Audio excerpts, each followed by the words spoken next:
this weird connection between Malcolm X and this man in black. And this is from Malcolm X's autobiography of Malcolm X. And this is him talking. He is quoted to have said in this book, this is when he was locked in prison and he wakes up in prison. And he says, as I lay on my bed, I suddenly become aware of a man sitting beside me in my chair. He had on a dark suit, I remember. I could see him as plainly as I see anyone I look at. He wasn't black. He wasn't white. He was light brown skinned and Asiatic cast of countenance, and he had oily black hair. I looked right into his face and I didn't get frightened. I knew I wasn't dreaming. I couldn't move. That lends into the sleep paralysis part.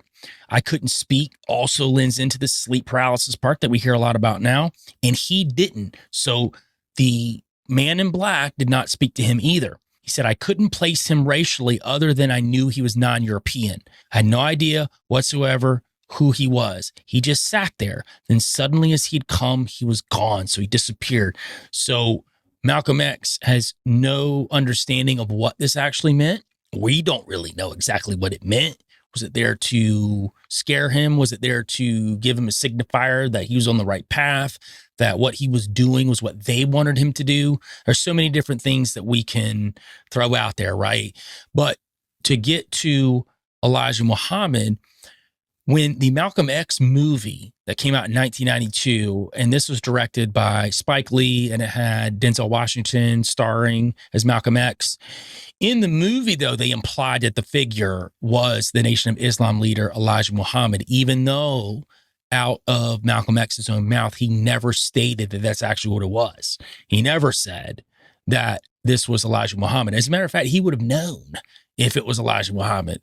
But this is what they tried to twist it in the movie and change it to. And the really interesting part about Elijah Muhammad and his mystery teacher, Wallace Fard, they both came out of high degree Prince Hall Freemasonry.